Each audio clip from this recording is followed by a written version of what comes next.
where education is not just about learning, but about becoming.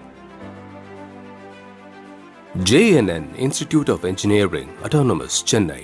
Nilgiri மாவட்டம் கூடலூரில் தொடர் கனமழை காரணமாக ஆற்றில் வெள்ளப்பெருக்கு ஏற்பட்டுள்ளது. இதனால் வடவயல் பகுதியைச் சேர்ந்த பழங்குடியின மக்கள் முகாம்களில் தங்க வைக்கப்பட்டுள்ளனர். விவரங்களோடு செய்தியாளர் மகேஸ்வரன் இணைந்திருக்கிறார். மகேஸ்வரன், முகாம்கள்ல எவ்வளவு மக்கள் தங்க வைக்கப்பட்டிருக்காங்க? கூடலூர்ல தற்போது வரைக்கும் எவ்வளவு மழை பதிவாகி இருக்கு? ஆனந்தி, கூடலூர் பந்தலூர் பகுதிகளில் தொடர்ச்சியாக கனமழை பெய்து வருகிறது. கடந்த 24 மணி நேரத்தில் அதிகபட்சமாக கூடலூரில் 15 சென்டிமீட்டர் மழை பதிவாகி இருக்கிறது. மக்கள் வசிக்கக்கூடிய பகுதியில் அதிகபட்ச மழை பெய்வதால் பாதிப்புகள் அதிகரிக்கும் நிலை ஏற்பட்டிருக்கிறது.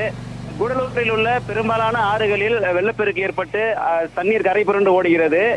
ஏற்கனவே கடந்த காலங்களில் வெள்ளப்பெருக்கு ஏற்பட்டு மக்கள் பாதிக்கக்கூடிய பகுதிகளில் மாவட்ட நிர்வாகம் முன்னெச்சரிக்கை நடவடிக்கைகளை மேற்கொண்டதால் மக்கள் யாரும் பாதிக்கப்படவில்லை.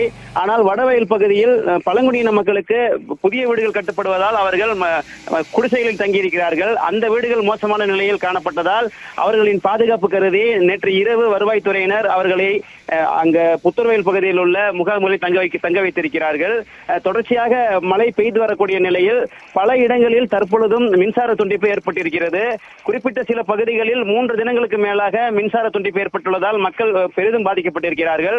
யானைகள் நடமாட்டம் அதிகம் உள்ள பகுதியில் மின்சாரம் துண்டிக்கப்பட்டுள்ளதால் இரவு நேரங்களில் மக்கள் வெளியே வர முடியாத நிலை ஏற்பட்டிருக்கிறது. காலை 6 மணியிலிருந்து 1 மணி நேரத்திற்கு மழையின் அளவு குறைந்திருந்த நிலையில் தற்போது மீண்டும் கனமழை பெய்ய துவங்கி இருப்பதால் பாதிப்புகள் அதிகரிக்கும் நிலை ஏற்பட்டிருக்கிறது.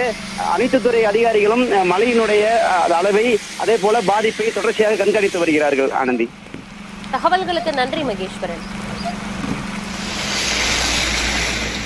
Where education is not just about learning, but about becoming. JNN Institute of Engineering, Autonomous, Chennai.